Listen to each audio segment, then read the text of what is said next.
Benjamin Franklin sözleri: "Eger bir adam cübüsündäki puluny bilim üçin sarp etse, onu hiç kim ondan alyp bilmez." Garyplyk utanç däl, ýöne ondan utanmak hakyky utançdyr. Gahar bilen başlanan islendik iş utanç bilen gutarýar. İşinizi iza sürüp bilersiňiz, ýöne wagt izde galmaz. Düşmanlaryňyzy söýün, olar siziň kemçiligiňizi görkezýänlerdir. Ownuq çykdaýjylaryňyza serasap bolun, sebäbi kiçijik bir deşik ulu gemini batyryp biler.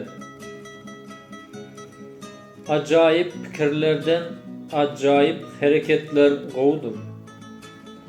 Kıyınçılık bolmadyk ýerde netije hem bolmaz.